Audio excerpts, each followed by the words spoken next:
इस कार्यक्रम के पुण्यार्जक हैं श्री रमेश सरावगी, श्रीमती किरण सरावगी, श्रीमती जयश्री सरावगी, श्री अनिल सरावगी, श्री ऋषभ कुमार सरावगी, श्रीमती ऋषा सरावगी, श्री मयंक सरावगी, श्रीमती शैली सरावगी, श्री उमंग सरावगी, कुमारी पल्लवी सरावगी एवं शुभम सरावगी। सरावगी उद्योग फाउंडेशन। दोनों हाथ उठा के जयकारा लगाएंगे। बोले देवादिदेव श्री आदिनाथ भगवान की जय जय जय। देवादिदेव श्री चिंतामणि पार्श्वनाथ भगवान की जय जय जय। संत शिरोमणि गुरुवर आचार्य श्री विद्यासागर जी महाराज की जय जय जय। आचार्य परमेष्टि समय सागर जी महाराज की जय जय जय। गुणैतन प्रेता शंका शोधान भावनो एक प्रवर्तक जन जन के संत प्रखर वक्ता बोले परम पूज मुनि श्री प्रमाण सागर जी महाराज की जय जय जय। मुनिवर श्री संधान सागर जी महाराज की, समस्त मुनि संघ की। मध्य प्रदेश की राजधानी झीलों की नगरी भोपाल के श्री विद्यासागर प्रबंध संस्थान और श्री विद्या प्रमाण गुरुकुलम अवधपुरी भोपाल से सायंकालीन टीवी चैनल का बहुचर्चित विश्वविख्यात शंका समाधान के कार्यक्रम में हम और आप अपनी शंकाओं का समाधान प्राप्त करें। उसके पूर्व Paras channel, Janvani channel, Adinath channel और प्रमाणिक ऐप के माध्यम से जिस कार्यक्रम को बैठ के घर में देख के सुन रहे हैं उन सभी का और यहाँ पर उपस्थित समस्त श्रावक श्राविकाओं का हार्दिक अभिनंदन स्वागत है। चलते हैं प्रतिदिन की भांति परम पूज मुनिवर के श्री चरण नमन करते आशीर्वाद प्राप्त करेंगे और निवेदन करेंगे। शंका समाधान के कार्यक्रम के लिए दोनों हाथ जोड़ लेंगे और मेरे साथ दोहराएंगे। बोलेंगे हे मुनिवर नमोस्तु नमोस्तु नमोस्तु। और आइए मुनिवर के आशीर्वाद हमें प्राप्त हुआ और शंका समाधान के कार्यक्रम में अपनी शंकाओं का समाधान प्राप्त करें। उसके पूर्व आगामी 1 जून से 6 जून तक पंचकर्म प्रतिष्ठा महामहोत्सव जो अवधपुरी के इस परिसर में संपन्न होने जा रहा है, उस पंचकर्म प्रतिष्ठा महामहोत्सव के पात्रों का चयन आगामी 25 मई रविवार को प्रातःकाल की वेला में इसी परिसर में संपन्न होगा। और चैनल के माध्यम से जो भोपाल के बाहर के श्रावक श्राविका इस सूचना को सुन रहे हैं उन सभी के लिए सूचना है। भोपाल और भोपाल के बाहर के जो श्रावक श्राविका हैं, अगर इस अनुष्ठान में मुख्य पात्र बनने का भगवान के माता पिता सौधर्म ईशान शरद कुमार महेंद्र महाविनायक कुबेर भरत बाहुल राजा श्रीनाथ राजा सोम और साथ में मूल नायक प्रतिमा और विधि नायक प्रतिमा विराजमान करने का अवसर सौभाग्य प्राप्त करना चाहते हैं तो चैनल में जो नंबर चल रहे हैं उन नंबरों में संपर्क करके आप ये सौभाग्य प्राप्त कर सकते हैं। साथ ही सामान्य ईंधन के लिए सिर्फ भोपाल वालों के लिए व्यवस्था रखी गई है। 31 रुपए की राशि के माध्यम से आप इस अनुष्ठान में सामान्य ईंधन के रूप में इस अनुष्ठान से जुड़ने का सौभाग्य प्राप्त कर सकते हैं। सामान्य ईंधन की व्यवस्था, आभूषण, भोजन व्यवस्था, द्रव्य सामग्री की व्यवस्था कमेटी की ओर से रखी गई है। आप उसका लाभ लेके इस अनुष्ठान में ईंधन के रूप में उपस्थिति के माध्यम से साथी से पुण्य का संचय करें। और बंधु, एक सौभाग्य का क्षण हमारे जीवन में और आ रहा है। 25 तारीख को तो पात्रों का चयन होगा और 26 तारीख को शांतिनाथ भगवान का जन्म, तप और मोक्ष कल्याणक महामहोत्सव है। और हम सभी इसी अवधपुरी के परिसर में परम पूज मुनिवर के सानिध्य में अद्भुत अतिशयकारी निर्माण महोत्सव के साथ साथ मूल संस्कृत का शांतिनाथ विधान भी संपन्न करेंगे। मुनिवर के मुख से ये विधान होगा और ये भोपाल के प्रवास में ये पहली बार शांतिनाथ विधान करने का आपको अवसर सौभाग्य प्राप्त होगा। जो भी इस अनुष्ठान में सम्मिलित होना चाहते हैं अपने आने की सूचना प्रेषित कर दें जिससे उनकी द्रव्य सामग्री, भोजन आदि की व्यवस्था यहाँ पर की जाए। ये शांतिनाथ विधान की व्यवस्था में कोई राशि नहीं रखी गई, निःशुल्क ये व्यवस्था रखी गई है। मुनिवर के मुखागमन से मंत्रों का वाचन होगा और हम और आप विश्व शांति के लिए, जग की शांति के लिए यह अनुष्ठान करने का अवसर सौभाग्य प्राप्त करेंगे। और बंधु, इसी के साथ गुणैतन संवेश शिखर में परम पूज मुनिवर की प्रेरणा से परम पूज मुनिवर निर्यापक सिमरण संता सागर जी महाराज, मुनिवर पूज्य सागर जी महाराज और आरिका रत्न गुरुमती माता जी, उद्रमती माता जी के विशाल संघ के सानिध्य में वहां पर आज से 3 दिवसीय देवी प्रतिष्ठा महामहोत्सव का कार्यक्रम प्रारंभ हो चुका है। वो भी अद्भुत अतिशयकारी क्षण है जब आचार्य भगवंत का इतना बड़ा शंख गुणायतन में विराजमान है और गुणायतन में पावन धाम में पारसनाथ भगवान की वित्मा नवीन वेदी में विशाल संघ के सानिध्य में वहां पर संपन्न होगी। आइए हम और आप चलते हैं संघ का समाधान के कार्यक्रम के लिए परम पूज मुनिवर संधान सागर जी महाराज से निवेदन करेंगे। दोनों हाथ उठा के जयकर लगाएंगे, बोले परम पूज। और आइए अयोध्या नगर दिगंबर जैन समाज के श्रावक श्राविका हमारे बीच उपस्थित हैं और उस समाज के एक व्यक्तित्व जिन्होंने अपनी ओर से शिक्षा मित्र बनने का सौभाग्य प्राप्त किया, लेकिन उन्होंने कहा मैं शिक्षा मित्र तो बन रहा हूं, राशि दे रहा हूं, लेकिन वहां की संपूर्ण अयोध्या नगर की सकल दिगंबर जैन समाज शिक्षा मित्र के रूप में। और मैं आमंत्रित करूंगा देवेंद्र जी सागर एवेन्यू अयोध्या नगर सभी साथियों के साथ आए, वे आए परम पूज मुनिवर के श्री चरणों में। और उनके सम्मान के लिए आमंत्रित करूंगा हेमपाल जी सिंगई, वे आए सम्माननीय गुणायतन ट्रस्टी, वे आए सम्माननीय हमारे अयोध्या नगर के श्रीमान डी के जैन साहब, उनके साथियों का सम्मान का कार्यक्रम संपन्न करेंगे। और मैं चाहूंगा जोरदार ताली बजाकर इनका सम्मान करें। डी के जैन साहब ने राशि दी, लेकिन उन्होंने कहा कि भाई पूरी अयोध्या नगर की दिगंबर जैन समाज शिक्षा मित्र के रूप में श्री विद्या प्रमाण गुरुकुलम से जुड़ने का अवसर प्राप्त कर रही है और उन्होंने आशीर्वाद प्राप्त किया है कि मुनिवर ऐसे ही हम इस गुरुकुलम के लिए अधिक से अधिक सहयोग प्रदान कर सकें, ऐसी इस समाज की भावना है। और आइए चलते हैं हम और आप अपनी शंकाओं का समाधान गुरुमुख से प्राप्त करें। आपके नामों की और आपके प्रश्न मुनिवर के चरण कमलों तक पहुंचे, इसके लिए निवेदन करूंगा मुनिवर संधान सागर जी महाराज से दोनों हाथ उठा के जयकारा लगाएंगे, बोले परम पूज्य मुनि श्री प्रमाण सागर जी महाराज की, मुनिवर संधान सागर जी महाराज की। नमोस्तु गुरुवर। चलते हैं गुरु चरणों में। आज का यह शंका समाधान का सत्र प्रारंभ करें और प्रथम प्रश्न के लिए आज महाराज जी कोटा से राजस्थान से नीलम जी अग्रवाल पूछ रही हैं, अगर कोई व्यक्ति बार बार गलती करता है और माफी भी मांगता है तो क्या हर बार उसे क्षमा कर देना चाहिए? बार बार गलती करता है, माफ़ी भी मांगता है तो क्षमा कर देना चाहिए। मैं तो कह रहा हूँ गलती करने वाला अपना स्वभाव नहीं छोड़ता तो क्षमा करने वाला अपना स्वभाव क्यों छोड़ता? उसका काम गलती करने का, आप माफ़ी करते जाइए। प्रायः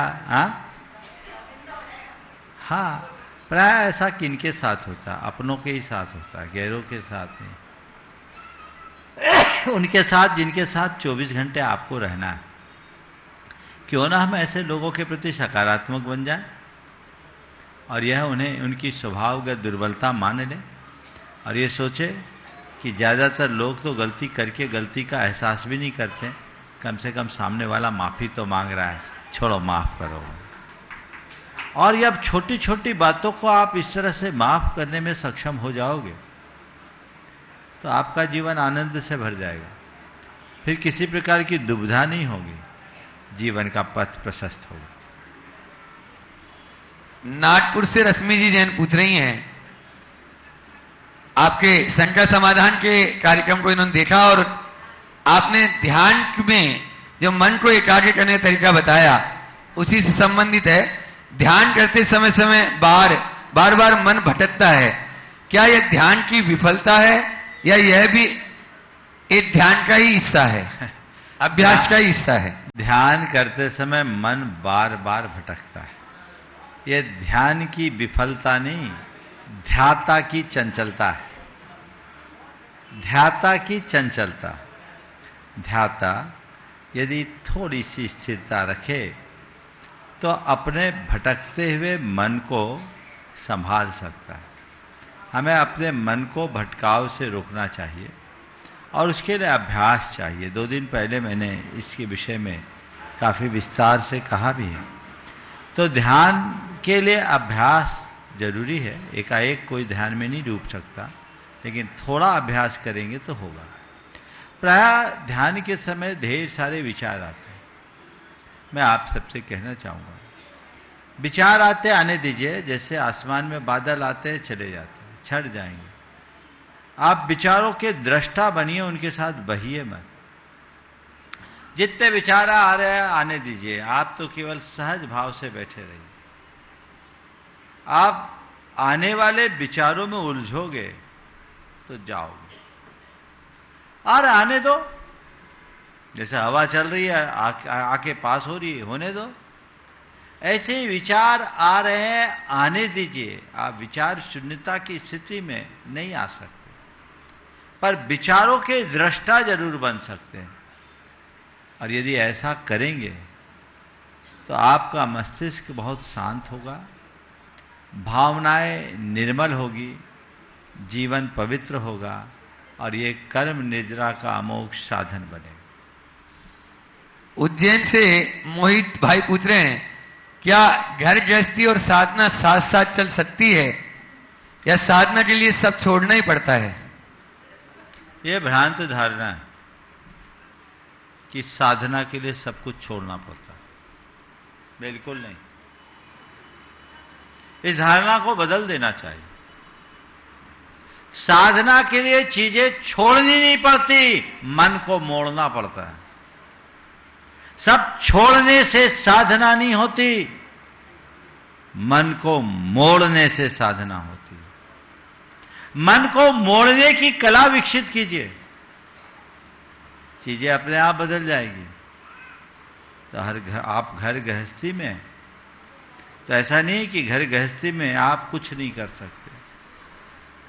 जितने धार्मिक अभ्यास आप अपने गृहस्थ जीवन में कर सकते वो तो करिए।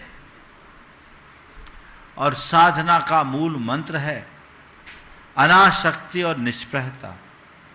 यदि हृदय में अनासक्ति का भाव बढ़ जाए, निष्प्रहता का भाव बढ़ जाए, तो आप चीजों को करते हुए भी नहीं करेंगे।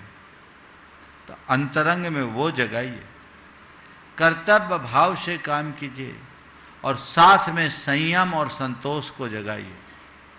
मन में संयम और संतोष का भाव जग गया तो आप गृहस्थ के रूप में भी एक श्रेष्ठ साधक साबित हो सकते हैं। वो दृष्टि अंतर मन में होनी चाहिए। वैसा प्रयत्न हर साधक का होना चाहिए। लक्ष्य बनाइए। हमारे तीर्थंकर भगवंतों ने ये नहीं कहा कि साधना करना है तो तुम्हें मुनि ही बनना पड़ेगा। ऐसा कहा है क्या? ये जरूर कहा है कि मोक्ष जाना है तो मुनि बन जा, लेकिन मुनि नहीं बनता है तो परेशान मत हो, गृहस्थ धर्म का पालन कर ले। उन्होंने एक धर्म का उपदेश दिया कि दो धर्म का? बोलो, थोड़ा जोर से तो बोलो। एक का कि दो का? तो फिर बताओ। एक में आ सके तो ठीक है, एक नंबर नहीं सही तो दो नंबर सही। ऐसे ही दो नंबर आप लोगों को ज्यादा पसंद है आजकल। तो जो है कहीं तो करो, कुछ तो करो। रोना रोने से कुछ नहीं होगा। प्राय ऐसे लोग केवल बहाना बनाते हैं कि हम तो गृहस्थी में फंस गए, अब हमसे क्या होगा। गृहस्थोचित कर्तव्यों का तो पालन करो, गृहस्थ धर्म का तो पालन करो, और सब सन्यासी बन जाएंगे तो धर्म का क्या होगा? बोलो। इसलिए गृहस्थ धर्म का पालन कीजिए। गृहस्थ आश्रम में जो व्यवस्थाएं बताई गई है चार पुरुषार्थों की, उनमें धर्म, अर्थ और काम, ये तीन पुरुषार्थ तुम्हारे पास है।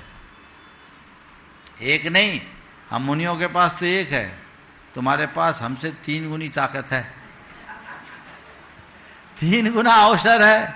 धर्म, अर्थ, काम, इन तीनों के मध्य समन्वय बना करके चलने की व्यवस्था है। ये भावधारा यदि विकसित होती है तो जीवन बेहतर बनेगा। अहमदाबाद से विशाल जी भापना पूछ रहे हैं, जीवन में बार बार असफलता मिलने पर आत्मविश्वास डगमगाने लगता है, ऐसे समय में खुद को कैसे संभालें? ये समस्याएं बहुतों की। जब असफलता मिलती है तो आत्मविश्वास डगमगाता है। मैं ऐसे लोगों के लिए कहूँगा कि सबसे पहले तो सोच को सकारात्मक बनाइए, नकारात्मकता से बचिए। नकारात्मकता हमारे आत्मविश्वास को कमज़ोर बनाती है, सकारात्मकता से आत्मविश्वास बढ़ता है। तो यदि सोच सकारात्मक होगी तो आप विफलता में भी सफलता का मंत्र खोज पाओगे। हर असफलता हमारे लिए सफलता की नई संभावनाएं प्रदान करती है। हम अगर किसी क्षेत्र में असफल हो तो अपनी असफलता का रोना रोने की जगह असफलता के कारणों की पड़ताल करें और उससे दूर करते हुए अपने सफलता का मार्ग प्रशस्त करें। इसलिए वो दिशा अपने लिए लेना चाहिए, उसे एक अवसर के रूप में देखनी चाहिए। दूसरी बात, हमेशा जब भी असफलता हो तो सफलता की नई संभावना को तलाशनी चाहिए, नए अवसर देखने चाहिए, नई संभावनाएं देखनी चाहिए। अगर कोई नई संभावना दिखती है तो उसके लिए हमें नए स्तर पर प्रयास करना चाहिए। तीसरी बात, अपने आत्मविश्वास को जगाने के लिए छोटे छोटे लक्ष्य बनाना चाहिए और उन छोटे छोटे लक्ष्यों को पूरा करके उस उपलब्धि का जश्न मनाना चाहिए। एक बड़े लक्ष्य को कई टुकड़ों में बांट दो और उस टुकड़े को बांट करके आप थोड़ा सा भी प्राप्त करो तो उसकी खुशी मनाओ। अरे चलो, मुझे 10 किलोमीटर चलना था, 1 किलोमीटर आ गए, हम बहुत चल लिए, अब तो 9 ही बचा है। फिर और चल लिए, अब तो 8 ही बचा है। हम 2 किलोमीटर चल लिए, हम तो 200 मीटर चलने की स्थिति में नहीं थे। तो आप एक बड़े लक्ष्य को छोटे लक्ष्यों में बांटेंगे तो वहां पहुंचना हमारे लिए बहुत सरल होगा। और जब हम वहां पहुंचेंगे, उस उपलब्धि का जश्न मनाएंगे तो हमारा आत्मविश्वास भी वृद्धिंगत होगा और जब आत्मविश्वास बढ़ेगा तो हम बड़े बड़े लक्ष्यों को भी पूर्ण करने में सफल हो सकेंगे। बीकानेर से किरण जी जन पूछ रही हैं, अकेलापन क्यों सताता है जबकि सब साथ होते हैं? अकेलापन क्यों सताता है जबकि सब साथ होते हैं? देखिए, अकेलापन क्यों?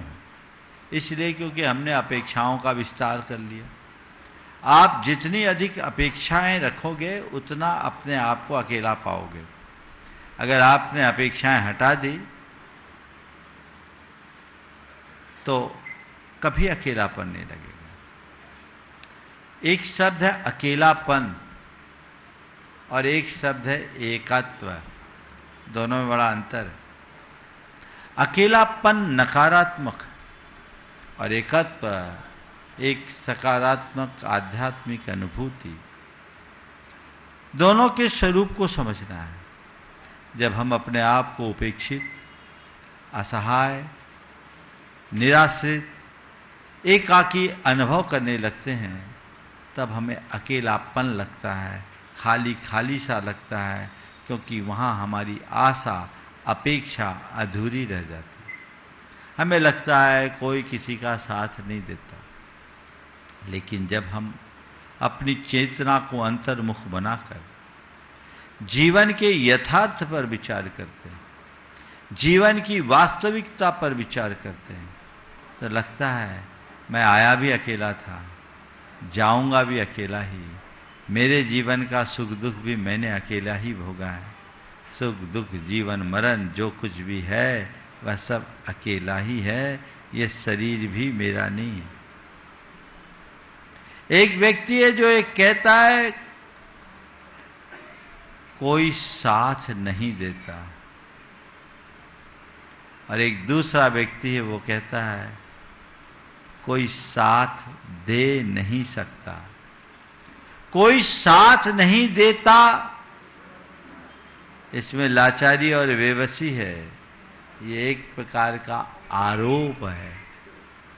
और कोई साथ दे नहीं सकता, ये यथार्थ है। उसने साथ नहीं दिया, ये झूठ है। वो साथ दे नहीं सकता, ये सच है। इस अनुभूति को पहचान, कभी अकेलापन नहीं लगेगा। एकत्व का चिंतन करो, जीवन के यथार्थ को पहचानो। सोचो तुम्हारे सिर में दर्द हो रहा है, कोई तुम्हारा दर्द हर सकता है क्या? सामने वाला अपनी हमदर्दी दिखा सकता है, तुम्हारे सिर पर बाम मल सकता है, तुम्हारे बाजू में बैठ सकता है, तुमसे चार अच्छी बातें करके तुमसे तुम्हारा मन लगाने का प्रयास कर सकता है, लेकिन तुम्हारे दर्द को ले सकता है क्या? तो साथ नहीं दिया, ये बात मन से हटा दो। साथ दे नहीं सकता, ये बात मन में बिठा दो। अगर ये बात मन में बैठ गई तो किसी के द्वारा साथ न दिए जाने पर भी मन में विकल्प नहीं होगा, कोई अपेक्षा ही नहीं बचेगी, तो फिर उपेक्षाजन पीड़ा भी कैसे होगी। जबलपुर से नेहा जी दोषी पूछ रही हैं, क्या भाग्य ही सब तय करता है या पुरुषार्थ भी कुछ मायने रखता है? ये सवाल खूब आता है। भाग्य ही सब कुछ तय करता है या पुरुषार्थ भी मायने रखता है? मैं इसकी अनेक बार अनेक तरीके से विवेचना कर चुका हूँ। आज एक ही पंक्ति में कहूँगा, मेरे भाग्य में क्या है इसका मुझे पता नहीं, पर मुझे क्या करना है इसका मुझे पता रहना चाहिए। इसलिए दिमाग मत उलझाओ, भाग्य भरोसे मत बैठो, जो करना है उसका ख्याल करो ताकि जीवन को बेहतर बनाया जा सके। मनोज जी साथ दिल्ली से पूछ रहे हैं, धर्म करना जरूरी है या अच्छा इंसान बनना काफी है? धर्म करना जरूरी है, अच्छा इंसान बनना काफी है। मैं कहता हूं कि अच्छा इंसान बनना धर्म नहीं है। और क्या अच्छा इंसान धर्म नहीं करता? बोलो। तो मैं ये कहूंगा अच्छा इंसान बनकर धर्म करना चाहिए। तुमने धर्म तो कर लिया, लेकिन इंसानियत की उसूलों पर खरे नहीं उतरे तो तुम्हारा धर्म नहीं, धर्म के नाम पर कोरा पाखंड होगा। धर्म को अपने जीवन का अंग बनाइए, उसे एक आवरण की तरह मत ओढ़िए। हम धार्मिक क्रियाकलाप करके अपनी धर्मी के रूप में छवि तो बना सकते हैं, अपनी पहचान तो एक धर्मी की तरह बना सकते हैं, लेकिन कोई जरूरी नहीं कि हमारे हृदय में धर्म हो भी। जब तक हमारा हृदय मानवीय गुणों से मंडित नहीं होता तब तक धर्म का अंकुरन नहीं फूटता। इसलिए मानवीयता या अच्छा इंसान बनना बहुत अच्छी बात है, लेकिन धर्म तो उससे आगे की बात है। मानवता से ऊपर उठोगे तब सच्चे अर्थों में धर्म को जी पाओगे।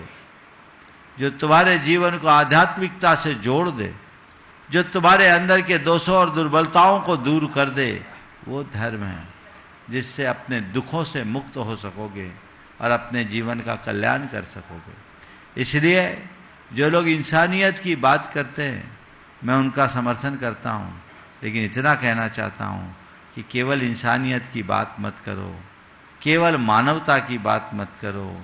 मानवता से ऊपर उठोगे, आध्यात्मिकता को अपनाओगे तो भगवत्ता को प्राप्त करोगे। हमारा लक्ष्य मानवता नहीं, भगवत्ता। पशुता से ऊपर उठो, मानवता को अंगीकार करो और मानवता से ऊपर उठकर भगवत्ता को प्राप्त करो। ये हमारे जीवन का लक्ष्य है। इसलिए आपने पूछा धर्म करना जरूरी है, इंसान बनना जरूरी है। मैं पुनः दोहराता हूँ, इंसान बनने के साथ धर्म करना जरूरी है, और धर्म करोगे तभी आगे बढ़ोगे। केवल मानवता में मत अटको, ऊपर की बात देखो, तब जीवन सफल होगा। और देख रहा हूं आज यहाँ पर साकेत नगर और सिद्धार्थ लेक सिटी की महिला मंडल भी यहाँ उपस्थित है। अपन पहले बुलाते हैं सुमिल महिला मंडल, सुमित्र महिला मंडल, जैन मिलन श्री मुनीश्वरनाथ सिद्धार्थ लेक सिटी की महिला मंडल। जोरदार तालियों से उनका स्वागत कर दें। और वे अपना प्रश्न करेंगी, जिसमें ममता जी महावीर जी सिंगई, संध्या जी जैन और अध्यक्ष ज्योति जी जैन सभी हैं।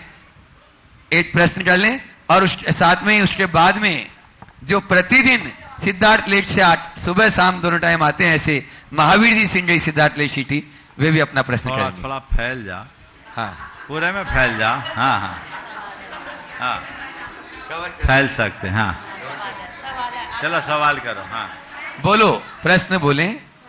सुमित्र महिला मंडल और भारतीय जैन मिलन की सिद्धार्थ लेक सिटी की सभी वीरांगनाओं द्वारा महाराज जी के चरणों में नमोस्तु नमोस्तु नमो, छुल्लक जी के चरणों में इक्षामी इक्षामी इक्षामी।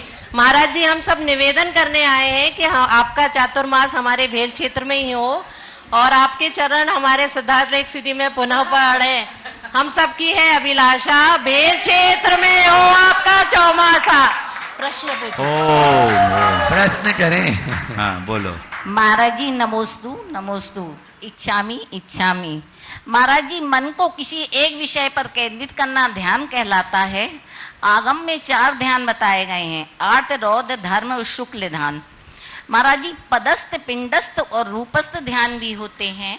ये कौन से ध्यान होते हैं और इनका अर्थ क्या है? देखिए, अर्थ ध्यान किसी एक विषय में मन को टिकाए रखने का नाम। और आपने बिल्कुल ठीक कहा कि आगम में आर्त, रौद्र, धर्म, शुक्ल ध्यान है। ओम सामने सीधे रख। आर्त, रौद्र, धर्म, शुक्ल के भेद से हाँ 4 प्रकार का ये ध्यान है।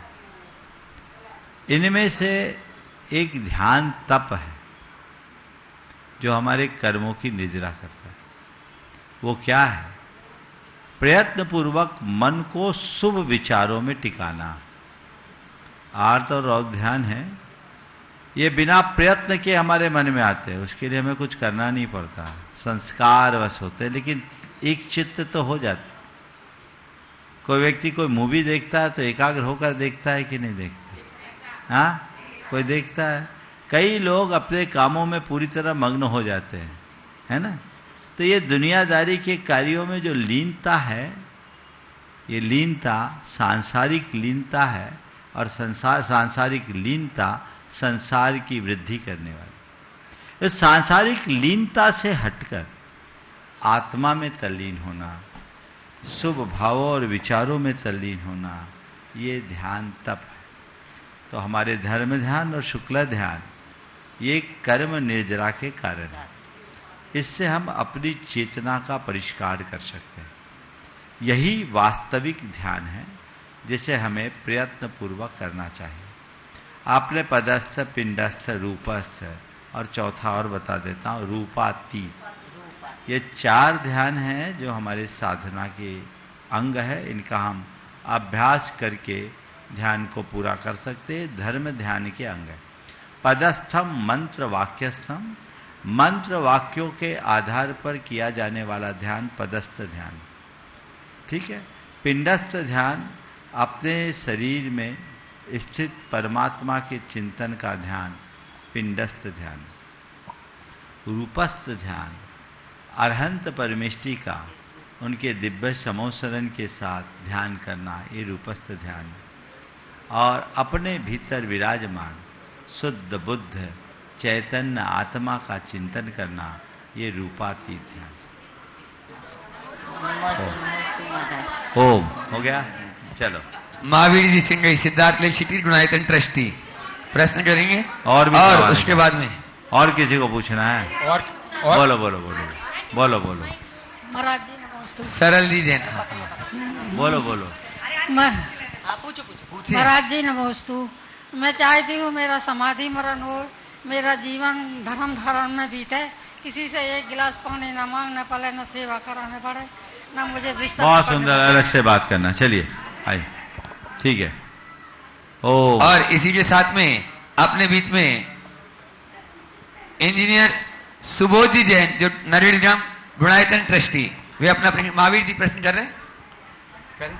भोपाल में विद्या प्रमाण गुरुकुलम की स्थापना कर आचार्य भगवान के सपनों को साकार करने वाले और गुणायतन परिवार का शिक्षा के क्षेत्र में ये साहसिक कदम निश्चित ही उन बच्चों को एक नई दिशा और दशा देगा और इसके दूरगामी परिणाम होंगे और ये मील का पत्थर साबित होगा। ये हम सभी की भावना है गुरुवर पूरा सिद्धांत लेक सिटी आज आया है और ये महिलाएं कमर कस ली हैं इन्होंने।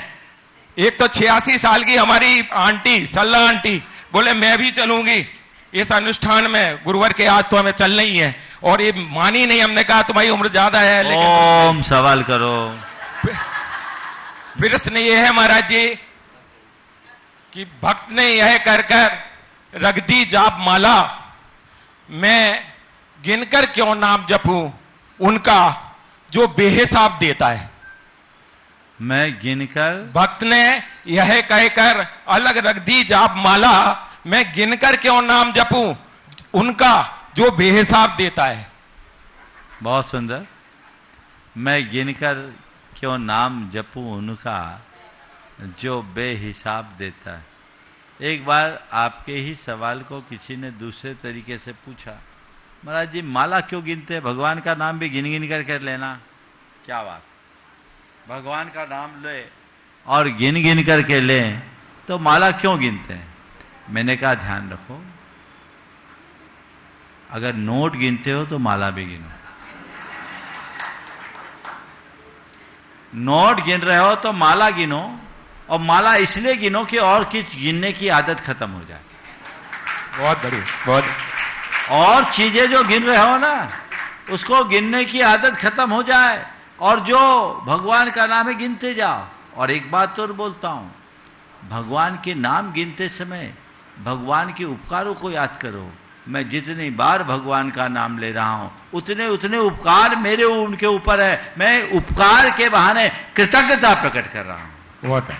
और मैं पूरी जिंदगी उनके नाम गिनते रहूंगा तो भी उनके उपकारों की पूर्ति नहीं कर पाऊंगा। पूरे जीवन नाम गिनते रहने के बाद भी उनके उपकारों की पूर्ति नहीं होगी। इसलिए नाम गिन रहा हूं, नाम गिन नहीं रहा हूं, अपनी कृतज्ञता प्रकट कर रहा हूं। नमोस्तु महाराज। महाराज जी एक प्रश्न और एक ही।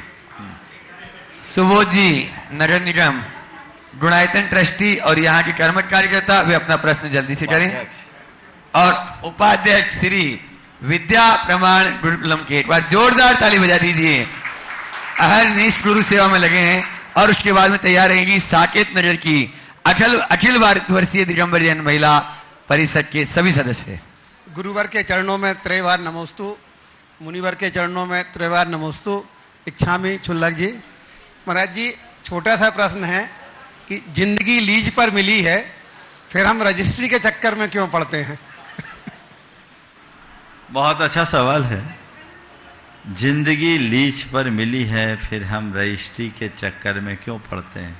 मैं आपको बताऊं, भले रजिस्ट्री के चक्कर में पड़ते पर आज तक कोई रजिस्टर करा नहीं पाया, आज तक कोई नहीं करा पाया, किसी की मिल्कियत नहीं रह पाई, सबको एक दिन खाली करके जाना पड़ा है। इस सत्य को पहचानिए और रोज ये पंक्तियां दोहराइए। जिंदगी ये किराए का घर है, इसे एक दिन बदलना पड़ेगा। मौत तुझको जब आवाज देगी, तुम्हें घर से निकलना पड़ेगा। ये सच्चाई है जिसे स्वीकार करना चाहिए। जो एक बार इस सच्चाई को स्वीकार कर लेते हैं उनके जीवन में किसी प्रकार का भटकाव नहीं होता। नमोस्तु महाराज जी, नमोस्तु। साकेत नगर से अखिल भारतवर्षीय दिगंबर जैन महिला परिषद की मैना सुंदरी संवाद की ये सभी महिलाएं एक बार जोरदार ताली इनके लिए बजा दीजिए। वे अपना प्रश्न गुरु चरणों में करें और उसके बाद में तैयार रहेंगी आर्किटेक्ट संध्या जी जैन। करें, प्रश्न करें आप शुरू। महाराज जी के चरणों में त्रिबार नमोस्तु महाराज जी, नमोस्तु नमोस्तु। महाराज जी हम सबकी अभिलाषा है, BHL में होगा चौमासा है। बोलो। हाँ महाराज जी मेरी यह जिज्ञासा है कि परोपकार और परमार्थ इन दोनों में क्या अंतर है। परोपकार और परमार्थ में क्या अंतर? परोपकार परमार्थ है, पर परमार्थ केवल परोपकार नहीं। मेरी बात को ध्यान से सुनिए। परोपकार परमार्थ है, स्वार्थ नहीं है, पर परमार्थ केवल परोपकार नहीं। परोपकार परमार्थ क्यों है? इसलिए कि हम किसी के कल्याण की इच्छा से कोई सत्कर्म करते हैं तो वो परोपकार कहलाता है, और ये परोपकार स्वार्थ रहित होने के कारण परमार्थ। लेकिन ये प्रवृत्ति मूलक, इसमें पर का संपर्क है।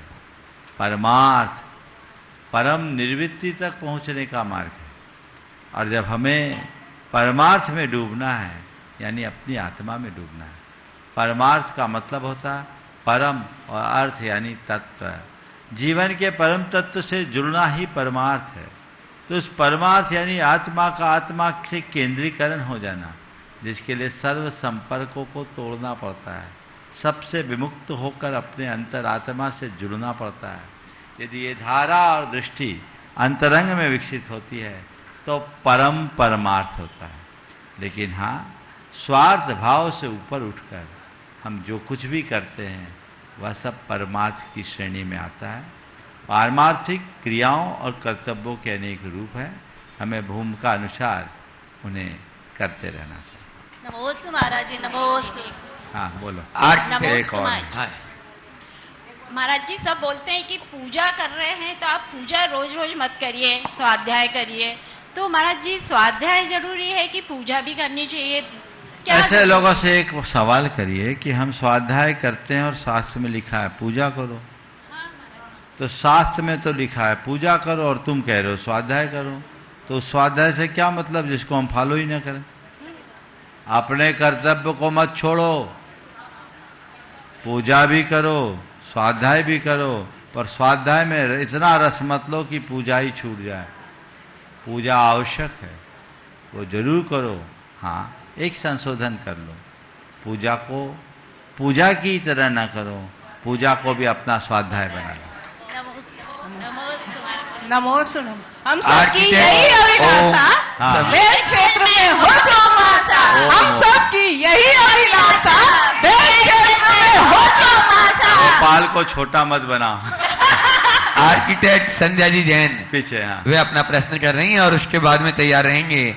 अपने बीच में पूर्व जिला जज डीके जैन साहब यहाँ पर उपस्थित हैं, वे अपना प्रश्न गुरु चरणों में रखें। महाराज जी के चरणों में नमोस्तु। महाराज जी, मेरा प्रश्न ये है कि आर्किटेक्ट होने के नाते जब मेरे पास क्लाइंट आते हैं फिर तो से बोलो। महाराज जी के चरणों में नमोस्तु। मेरा प्रश्न यह है कि आर्किटेक्ट होने के नाते मेरे पास जो क्लाइंट आते हैं वे चाहते हैं कि वास्तु के हिसाब से उनके घर की प्लानिंग की जाए। तो मेरा प्रश्न अब यहाँ आता है कि वास्तु के हिसाब से घर बनाने पर उसका जीवन वास्तु ज़्यादा प्रभावित करता है या उसके समाज के हित में किए गए कार्य जो हित में हो अहित में हो, या उसके कर्म उसके जीवन को ज़्यादा प्रभावशील बनाते हैं? देखो, वास्तु के संदर्भ में मैंने अपना अभिमत अनेक बार प्रकट किया। वास्तु कुछ नहीं है ये कहना भी गलत है, और वास्तु ही सब कुछ है ये धारणा भी गलत है। वास्तु को अपनाओ, पर वास्तु का हवा मत मानो। वास्तु का अपना एक विज्ञान है, उस विज्ञान को यथासंभव फॉलो करिए और उस विज्ञान के अनुरूप जितना बन सके कीजिए। लेकिन आज के समय में कई ऐसे छुटभैया वास्तुविद आ गए, वो बहुत सारे कन्फ्यूजन क्रिएट करने लगे, उसको लेकर के बड़ी भ्रांतियां। और कुछ ऐसे लोग जिनके पास केवल पल्लवग्राही पांडित्य है, ऐसे भी लोग हैं जो वास्तु के कंसल्टेंट बने घूमते हैं, जिन्हें वास्तु शास्त्र के मूलभूत 5 ग्रंथों का नाम पता नहीं, वो कंसल्टेंसी दे रहे हैं। 4 किताबें पढ़ करके वास्तु के कंसल्टेंसी से क्या होगा? वास्तु के मूलभूत सिद्धांतों को तो समझो। तो वास्तु के नाम पर बहुत सारी ऐसी चीजें हैं जिनका मूलभूत वास्तु से, वास्तु के शास्त्र से भी संबंध नहीं। वास्तु के ग्रंथों में बहुत सारी चीजों का समाधान भी बताया है।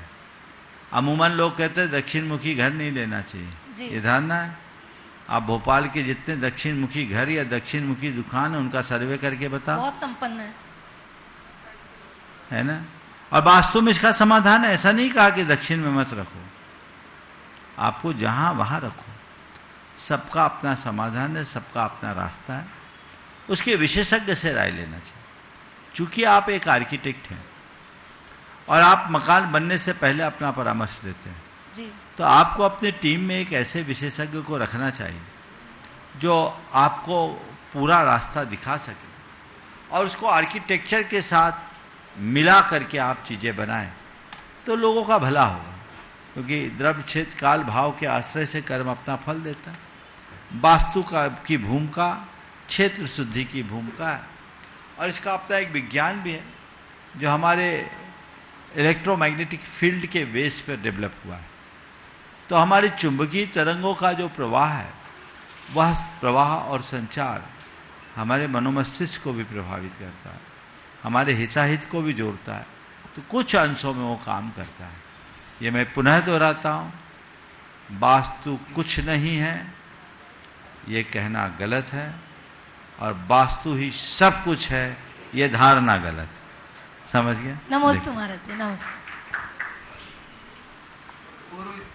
सब एक साथ पूर्व जिला जज डीके जैन साहब के साथ में पूरा अयोध्या नगर के ये सभी महानुभाव जो आज शिक्षा मित्र के रूप में भी आज अयोध्या नगर से जुड़े हैं, ऐसे महानुभाव के लिए जोरदार ताली। और वे अपना प्रश्न करें, उसके बाद में तैयार रहेंगे जेके जैन साहब रेलवे से जो हैं साकेत नगर।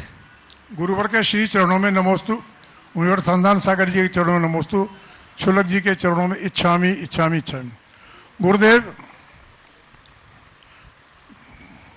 मेरा प्रश्न कुछ भावना योग से जुड़ा है।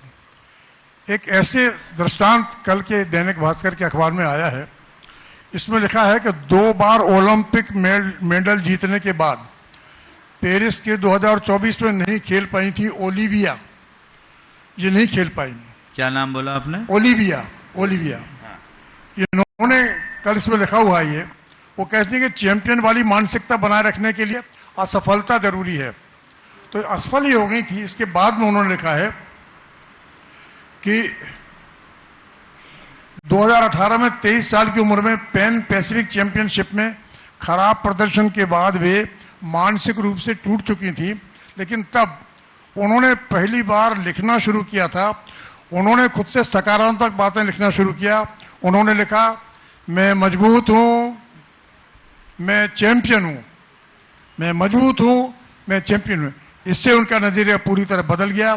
नतीजा, कुछ महीनों बाद उन्होंने शॉर्ट कोर्स वर्ल्ड चैंपियनशिप में भाग लिया और रिकॉर्ड 8 गोल्ड मेडल जीते। तो गुरुदेव, ये बोलीविया के पास भी आपका भावना योग पहुंच गया है और ये भावना योग उन्होंने लिख करके या बोल करके आज यहाँ सब लोग भावना योग कर रहे हैं, वहाँ विदेशों में भी जाकर के भावना योग हो रहा। नमोस्तु नमोस्तु नमोस्तु। बहुत अच्छी जानकारी आपने दी है। ये बात सही है कि भावना योग हमारी बड़ी प्राचीन साधना है। आज इसे ही दुनिया में अनेक अनेक रूपों में लोग प्रचारित कर रहे हैं। कुछ लोग इसे अफर्मेशन के रूप में लेते हैं, कुछ लोग इसे माइंडफुलनेस के माध्यम से बताते हैं, कुछ लोग फॉरगिवनेस के माध्यम से, कुछ लोग लॉ ऑफ अट्रैक्शन के नाम से। लेकिन मूल चीज़ें तो यही, ये हमारी संस्कृति की बड़ी पुरातन साधना है। हमारा ये दायित्व बनता है कि हम इसे समझें और इसे अपने अभ्यास का अंग बनाएं ताकि खुद अपनाएं और औरों को प्रेरणा दे सकें। तो भावना योग की ये साधना हम सबके पास है, हम उसका लाभ लेंगे तो निश्चित वो हमारे जीवन के लिए एक बड़ी उपलब्धि होगी। आने वाले दिनों में जो यहाँ कार्यक्रम हो रहा है 1 से 6 तारीख तक पंचकल्याणक प्रतिष्ठा महामहोत्सव की संपन्नता तो होगी ही। आप सब लोग उसमें अपना पूर्ण उत्साह प्रदर्शित कर रहे हैं। मुझे पूर्ण विश्वास है कि आपके उत्साह का जो सैलाब है वो चरम तक पहुंचेगा। आप सबको ऐसे ही बना के रखना है। पंचकल्याणक में आप अपनी सहभागिता बनाए, ये सहज निमित्त बना है यहाँ की प्रतिष्ठा का, तो इसे एक ऐतिहासिक स्वरूप प्रदान करना आप सबकी जिम्मेदारी है। पूरे भोपाल वासी और खासकर भेल क्षेत्र के लोगों के लिए भेले होकर के काम करना है। पूरे भेल को भेला हो जाना है, एकदम जुड़ जाना है और इस काम को आगे बढ़ाना है। इसके उपरांत 7 तारीख से 12 तारीख तक जो भावना योग के प्रशिक्षकों का कैंप, हमने पहला प्रयास की सोचा है कि हम पहले भावना योग के प्रशिक्षकों को तैयार करें। इसमें वे लोग अवसर पाएंगे जो भावना योग के बारे में जानते हैं, अभ्यास भी करते हैं और आने वाले दिनों में और लोगों को प्रशिक्षण देने के लिए मानसिक रूप से तैयार हैं। ये प्रशिक्षण जब वो ऑथराइज हो जाएंगे तो ऑनलाइन भी दे सकते हैं और जगह जगह जाकर के शिविर भी लगा सकते हैं। भावना योग के व्यापक प्रचार प्रसार की एक बृहद योजना है जो मैं समय पर आप सबको बताऊंगा, लेकिन प्रशिक्षण का कार्यक्रम अपने आप में बड़ा मौलिक कार्यक्रम है। प्रतिदिन 4 से 5 घंटे तक का कार्यक्रम 3 अलग अलग सत्रों में होगा जो आने वाले दिनों में आप सबके बीच पहुंच जाएगा। जो लोग इस प्रशिक्षण के कार्यक्रम में सम्मिलित होना चाहते हैं वे 5-6 दिन का समय निकालें और भोपाल के लोग तो बढ़ चढ़ कर के हिस्सा ले ही, इसमें देश भर के लोग आएंगे और सीमित लोग जब यहाँ से भावना योग के प्रशिक्षक के रूप में बनकर निकलेंगे तो अपने अपने गांव, शहर और आसपास के इलाके में भावना योग का प्रचार प्रसार कर सकेंगे। इसके लिए आप सब तैयार रहें। इसके साथ ही जो अभी बताया गया, आप सबके लिए एक बहुत अच्छा सुयोग मिल रहा है। आने वाले 26 तारीख को शांतिनाथ भगवान का जन्म, तप और निर्वाण महाकल्याणक, उस दिन यहाँ पर बृहद शांति विधान, शांतिनाथ महामंडल विधान, शांतिनाथ महामंडल के मूल मंडल की संरचना के साथ संस्कृत का शांतिनाथ महामंडल विधान, जिसमें जैसा शास्त्रोक्त विधान वैसा होगा। यह अवसर आप सबके लिए है। प्रातः 6 बजे से लेकर 9:30 बजे तक का एक कार्यक्रम होगा। 7 बजे शांति विधान की सिद्ध भक्ति प्रारंभ हो जाएगी। 6 बजे से पूजा, आपके दैनिक अभिषेक, शांति धारा और पूजन 1 घंटे में हो जाएगा कि और 10-5 मिनट चाहिए? जो बोलोगे वही टाइम फिक्स करूँगा। लाडू भी चलेगा तो लाडू तो विधान के अंत में भी चल सकता है, ठीक है। तो यह 7 और 7:15 के मध्य, हम 15 मिनट थोड़ा सा एडजस्ट कर रहे हैं, 15 मिनट दे देते हैं। 7:15 ही ऑफिशियल टाइम और 7:15 से शांति विधान का ये अवसर मिलेगा।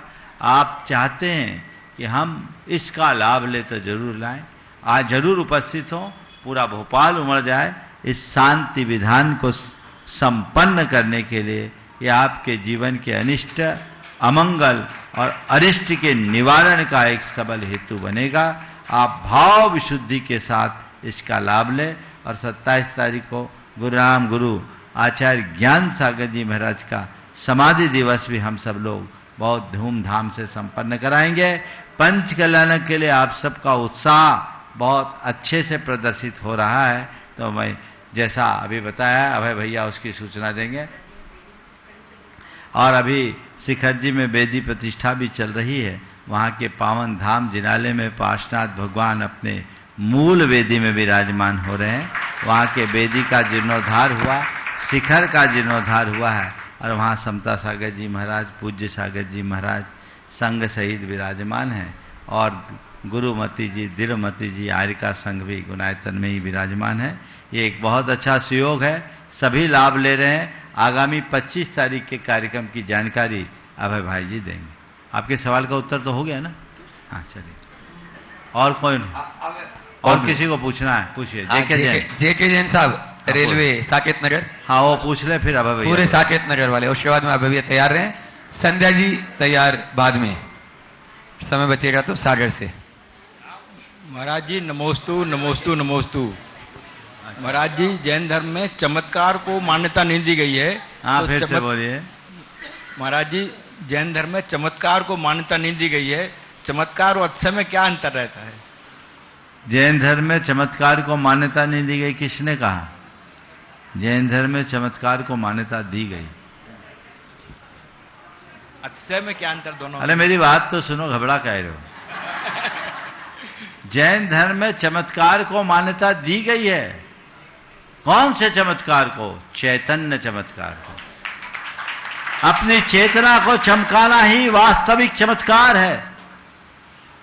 बाकी तो कई बार आडंबर भी साबित होते हैं। इसलिए अपनी चेतना को चमत्कृत करो, बाहर की चमक से प्रभावित मत हो। समझ गए? इसलिए असली चमत्कार वही है जो हमारी चेतना को चमका दे, जिससे सम्यक दर्शन प्रकट हो जाए, जो हमारे जीवन का गुणात्मक परिवर्तन कर डाले, वही असली चमत्कार है। बाकी तो सब जड़ है। रहा सवाल अतिशय। अतिशय को लोग चमत्कारों से जोड़ते, लेकिन अतिशय का मूल अर्थ श्रेष्ठता, उत्तमता और लोकोत्तरता है। जो हमारे जीवन में श्रेष्ठता को उद्घाटित करे, उत्तमता और लोकोत्तरता को प्रकट करे, वो अतिशय। भैया जी आपको जानकारी दे रहे हैं। हमारा सौभाग्य हमारे करीब आया है और परम पूज्य मुनिवर के सानिध्य में पंचकर्ण प्रतिष्ठा महामहोत्सव कराने का अवसर प्राप्त किया है। बंधु, श्री विद्या प्रमाण गुरुकुलम के छात्रों के निमित्त से जो छोटा चैत्यालय से उसको बृहद रूप दिया जा रहा है और वहां पर लगभग 25 इंच की पाषाण की प्रतिमा विराजमान होगी। 1 जून से 6 जून तक ये महोत्सव आयोजित किया गया है और उस महामहोत्सव के पात्रों का चयन आगामी 25 मई को प्रातःकाल की वेला में इसी परिसर में संपन्न होगा। वे सौभाग्यशाली परिवार होंगे, पात्र होंगे जो महापात्र बन के इस अनुष्ठान में सम्मिलित होने का सौभाग्य प्राप्त करेंगे। भोपाल और भोपाल के बाहर के श्रावक श्राविका जो इस सूचना को सुन रहे हैं, महापात्र बनना चाहते हैं तो आप संपर्क करके और 25 तारीख को उपस्थित होकर इस अनुष्ठान में सम्मिलित होने का सौभाग्य प्राप्त कर सकते हैं। डीके संध्या जी सिंगई सागर से अपने बीच में और साथ में रहेंगे सीमा जी राजेश जी मड़वैया अवधपुरी गुणायतन ट्रस्टी, और उसके बाद में तैयार रहेंगे डीके जैन साहब जो आज शिक्षा मित्र के रूप में यहाँ श्री विद्या प्रमाण गुरुकुलम से जुड़े हैं। वे अपना प्रश्न करेंगे। हमारे आराध्य गुरुवर गुणायतन प्रेरिता गुरु को हमारे परिवार की तरफ से नमोस्तु चुल्लक जी को इच्छामी। हे गुरुवर, हमारा अहिंसा धर्म होने से लोग छोटी छोटी बातों में भी हमें ताना मार देते हैं कि आप तो अहिंसक हैं, आप ऐसा नहीं कर सकते। ऐसे में हमारी अहिंसा की सीमा क्या है और 4 प्रकार की हिंसा के आधार पर क्या ऐसे लोगों को समझा सकते हैं? आप अहिंसक हो या हिंसा नहीं कर सकते, अगर ऐसा कहते हैं तो आपको हर्षित होना चाहिए और उन्हें धन्यवाद देना चाहिए कि आपको बहुत बहुत धन्यवाद, क्योंकि आप हमें हमारे दायरे का बोध करा रहे। समझ गए? उसमें क्या बात है? हम हिंसा कर नहीं सकते, पर उन्हें ये भी बताएं हम हिंसा कर नहीं सकते तो हिंसा सह भी नहीं सकते। डीके जैन साहब। डीके जैन साहब जो आज शिक्षा मित्र के रूप में जुड़े, वे अपना प्रश्न करें और उसके बाद में सीए संकल्प जी दिवाकर तैयार रहे अवधपुरी। गुरुदेव के चरणों में सशत नमोस्तु। इच्छामी चुल्लक जी के चरणों में। गुरुदेव, हमारे डीके जैन साहब मन में तो बहुत कुछ है, पर अपनी भावना वो सामने व्यक्त करने में हमेशा संकित रहते हैं। इन्होंने जो आज भी भावना प्रकट की, वो चाहते तो स्वयं यहाँ आ सकते थे, पर वो पूरे समाज के माध्यम से यहाँ पर पहुंचे हैं। इनकी इस बात से हम सारे समाजजन प्रभावित हुए और हमने ये संकल्पित हो रहे हैं कि हम आगे से, आज एक व्यक्ति आया है, हम प्रयास करेंगे कि अब हम और ज्यादा से ज्यादा व्यक्तियों को इस महान कार्य से जोड़ सकें। गुरुदेव, एक छोटा सा प्रश्न हमारे उपाध्यक्ष महोदय का। बोलो। नमोस्तु गुरु, नमोस्तु गुरु। चुल्लक जी को इच्छा में गुरु जी, मैंने जो गुड़स्थान में एक जगह ही आता है कि 5वें गुड़स्थान से सीधे 7वें गुड़स्थान में जाते हैं, तो 6वें में क्यों नहीं जाते? बस ये थोड़ी जिज्ञासा है। ऐसा है, ये गुणस्थान में आना और जाना नहीं होता, ये तो हमारी बोलचाल की भाषा है। ये हमारी चेतना की क्रमोन्नत श्रेणियां, केवल 5वें से नहीं, पहले से भी सीधे 7वें में जा सकते। बोलने में ये दर्जे हैं, स्टेप्स नहीं। एक मिथ्या दृष्टि जीव था, आत्मबोध से सुन, उसने आत्मबोध पाया और उसी के साथ साथ उसने संयम ग्रहण करके अप्रमत्तता को प्राप्त कर लिया। तो हम उसे मिथ्या दृष्टि कहने की जगह अप्रमत्त संयत नाम देंगे, जो गुणस्थानों के क्रम में 7वां है। एक असंयत सम्यक दृष्टि है, या इसी को दूसरे रूप में लो, एक मिथ्या दृष्टि ने आत्मबोध पाया लेकिन संयम ग्रहण नहीं किया, तो हम उसे असंयत सम्यक दृष्टि कहेंगे, जो चौथे नंबर। कोई आत्मबोध के साथ आंशिक संयम को अंगीकार किया तो हम उसे देश संयत कहेंगे, और उसका स्थान 5वां होगा। और देश संयत ने जैसे ही संयम को प्राप्त किया तो अप्रमत्त हो गया, तो उसका नाम अप्रमत्त संयत है, इसलिए 7वां है। अब पहले संयम भाव जगते ही अप्रमत्तता आती, बाद में प्रमाद जन संस्कार हमें प्रभावित करते हैं, तो हमारे अंदर प्रमाद आता है। प्रमाद यानी अपने धार्मिक कार्यों में किंचित अनुत्साह, तो जैसे ही अनुत्साह आता है हम प्रमत्त बन जाते हैं और गुणस्थान 6वां हो जाता है। ये गुणस्थानों के चढ़ने उतरने का क्रम है। समय आप सबका हो गया, यहीं पर विराम। बोलिए परम पूज आचार्य गुरुवर श्री विद्यासागर महाराज। जो रह गए अब वो कल। ओम। चले आचार्य भक्ति के लिए तैयार हो जाएं, बैठ जाएं सब लोग। आधा प्राणी का आचार्य बनना है हम श्री सिद्ध भक्ति।